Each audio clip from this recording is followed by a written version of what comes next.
वो इस प्रश्न में कहते हैं कि दो गोल चालकों ए तथा बी के व्यास क्रमशः D1 में D2। अब देखिए, अब तक हमको जो प्रश्न दे रखे थे उनमें केवल त्रिज्याओं की बात होती थी। अब यहाँ पर त्रिज्या नहीं दी है, व्यास दिया है। तो व्यास क्या होता है? त्रिज्या का दुगुना होता है। व्यास त्रिज्या का दोगुना होता है। तो व्यास दे रखे हैं D1 में D2 है। इनको V1 व V2 विभवों तक आवेशित किया जाता है। इन्हें एक पतले धातु के तार से जोड़ने पर परिणामी विभव तथा इस क्रिया में ऊर्जा हानि के मान ज्ञात कीजिए। तो कर लेते हैं। सबसे पहले हम क्या ज्ञात करेंगे? उभयनिष्ठ विभव ज्ञात करेंगे, जोड़ने से पहले और जोड़ने के पश्चात। उभयनिष्ठ विभव कह लो या परिणामी विभव कह लो, बातें कह लो। तो लिखेंगे गोलीय चालकों को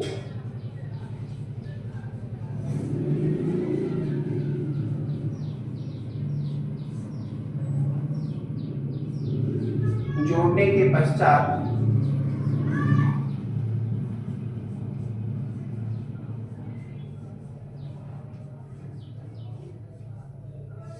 उन पर परिणामी विभव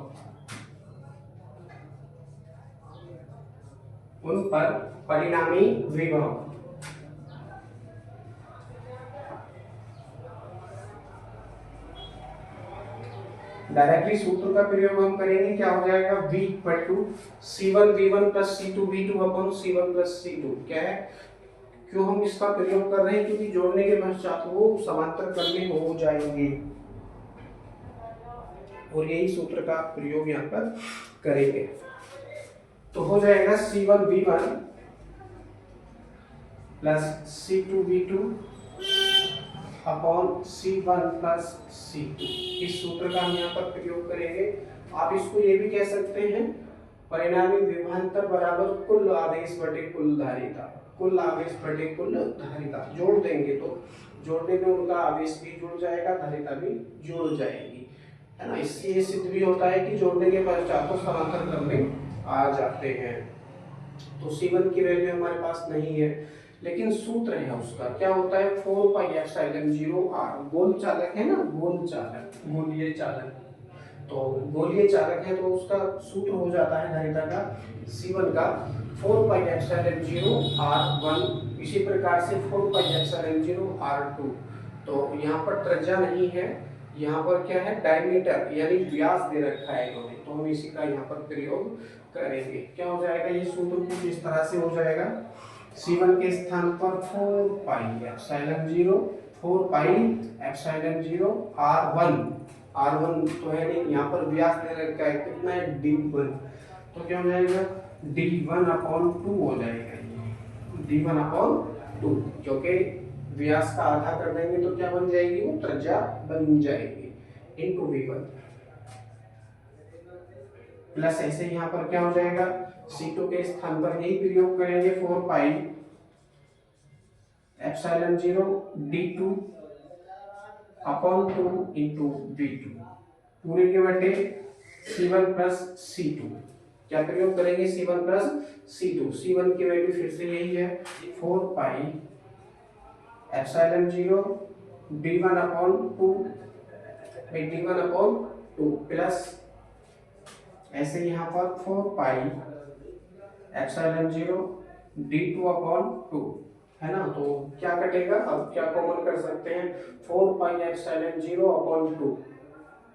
ध्यान देंगे, 4 पाई एप्सिलॉन 0 अपॉन 2। ठीक इसी प्रकार से 4 पाई एप्सिलॉन 0 अपॉन 2।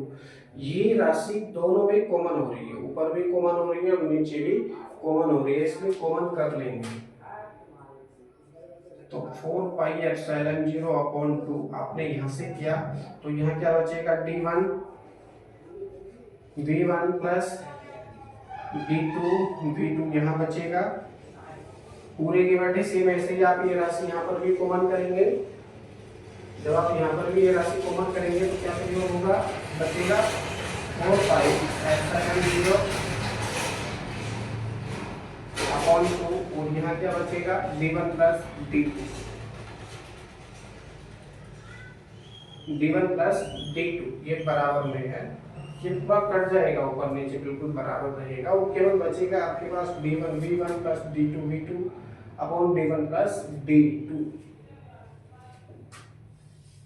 परिणामी विभव कितना आ गया, परिणामी विभव आ रहा है हमारे पास में d1 v1 plus d2 v2 upon d1 plus d2, यही आपका आंसर आ जाता है। आई होप आपको समझ में आया होगा। पूछते हैं ऊर्जा हानि।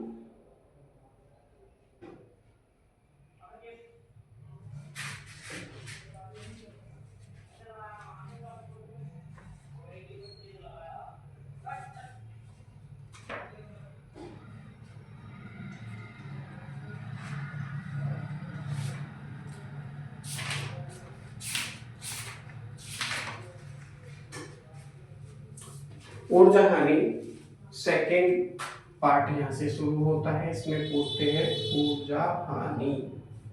ऊर्जा हानि का सूत्र होता है u minus you dash, u minus you dash, और u माइनस यू डैश के स्थान पर आप डेल्टा u भी प्रयोग कर सकते हैं।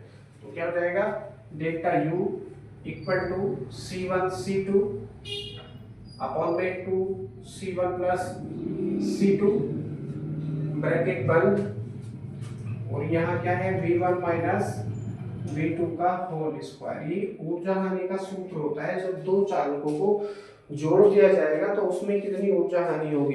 परंतु ये ऊर्जा हानि, ऊर्जा नष्ट नहीं होती है। ऊर्जा हानि का मतलब ये नहीं है कि ऊर्जा नष्ट हो गई, क्षय हो गई, व्यय हो गई, अब उसको दोबारा प्राप्त नहीं किया जा सकता।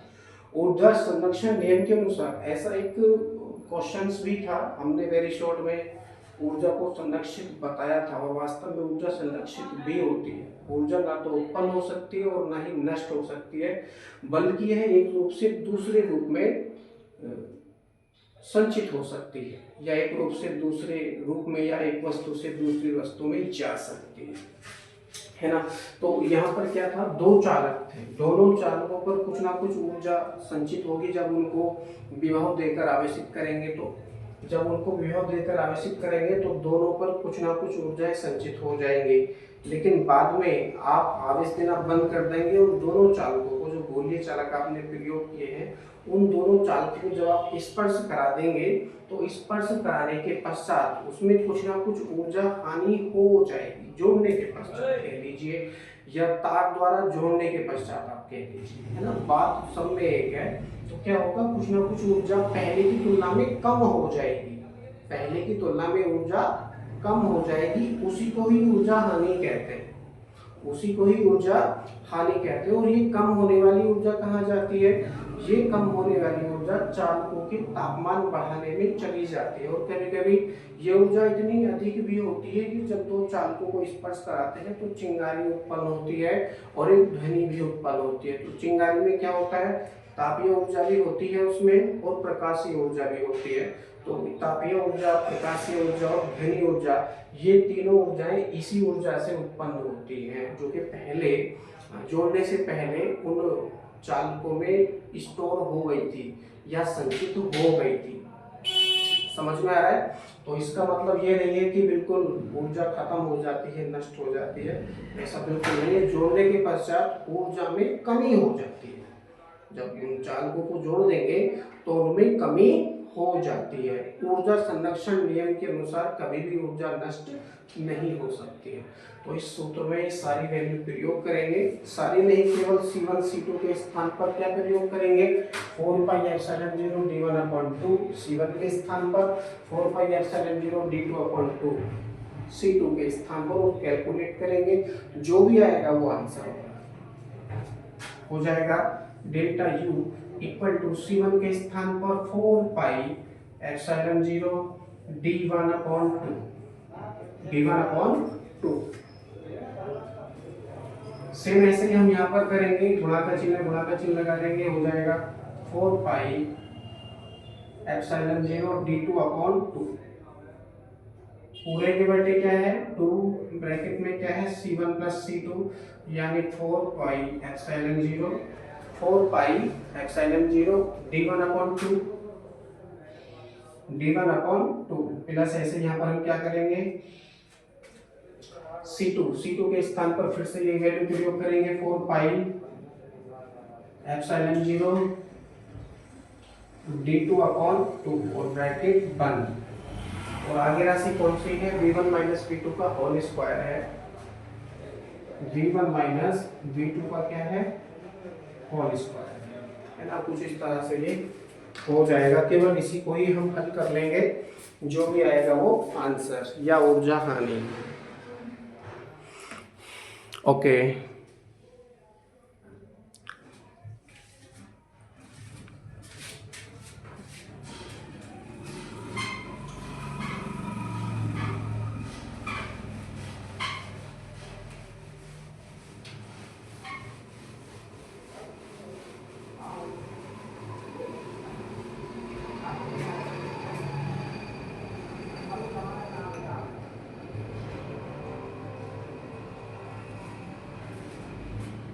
इस 2 से चाहो तो इसको काट सकते हैं, 2 बार कटेगा।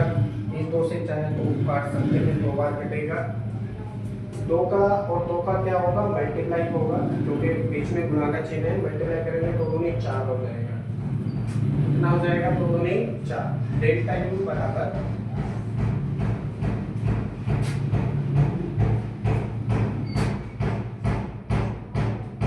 Four pi square epsilon 0 square epsilon 0 square d1 d2।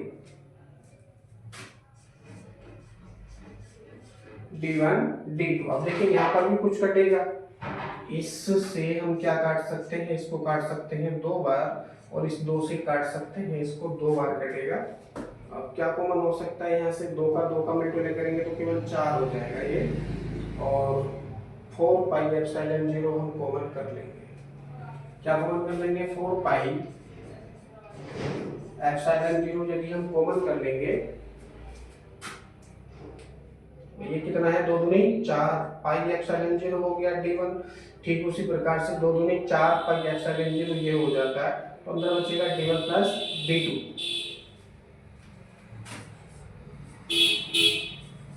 d1 plus d2 और ब्रैकेट में यहाँ क्या रहेगा v1 माइनस v2 का होल स्क्वायर। ठीक है, ये ऐसे ही चलता रहेगा। अब देखिए कुछ कटेगा, 4 पाई एप्सिलॉन 0 नीचे से पूरा खत्म होगा, यहाँ से 4 खत्म होगा, स्क्वायर खत्म होगा, और इसका भी स्क्वायर खत्म हो जाएगा एप्सिलॉन 0 का। जो बचा उसको लिखेंगे। डेल्टा यू इक्वल टू क्या प्राप्त हुआ है हमको pi epsilon 0 d1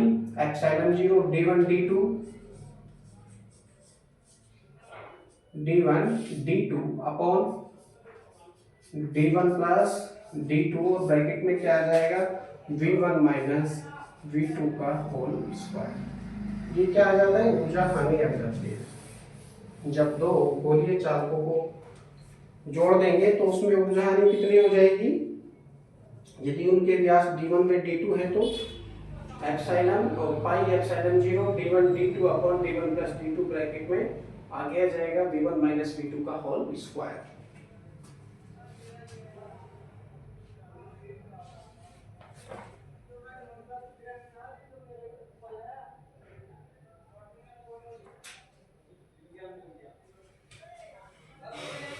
I hope आपको समझ में आया होगा। नेक्स्ट क्वेश्चन में पूछते हैं,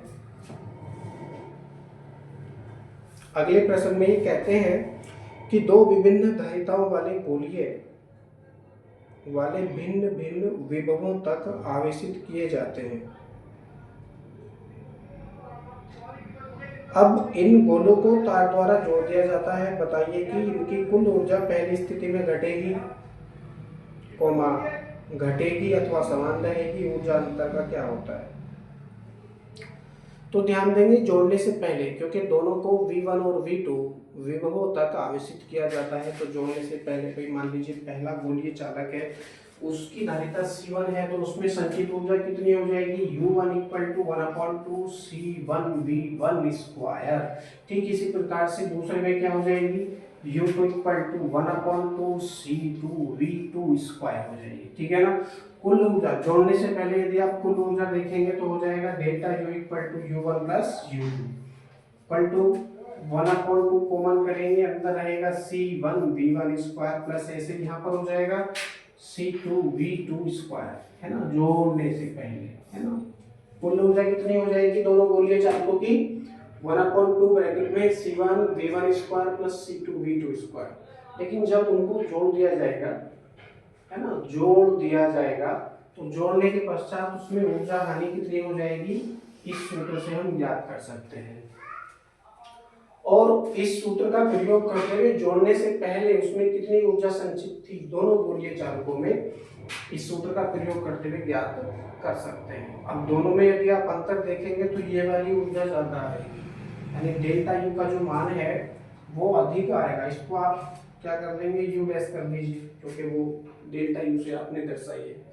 तो इसकी वैल्यू अधिक होगी और उसकी वैल्यू कम होगी, है ना। अंतर करेंगे तो डेल्टा यू डैश की वैल्यू अधिक होगी और डेल्टा यू की वैल्यू कम होगी।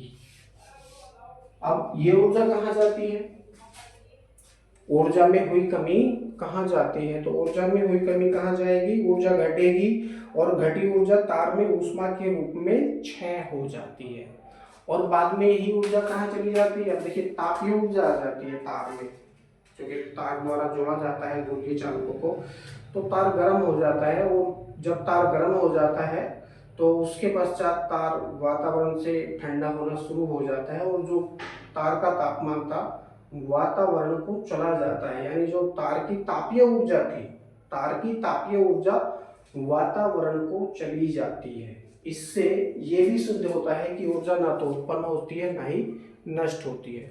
नष्ट होने का मतलब है कि एक जो ऊर्जा उस तार के पास में थी मान लीजिए और जोड़ने के पश्चात वो खत्म हो गई या वातावरण में जाने के पश्चात ऊर्जा पूरी ही जीरो हो गई है, तो ऊर्जा जीरो नहीं होती है। ठीक है,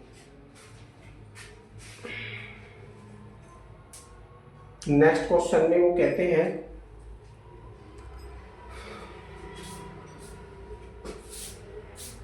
इसको हम अगले वीडियो में करेंगे क्योंकि ये क्वेश्चन लॉन्ग जाएगा।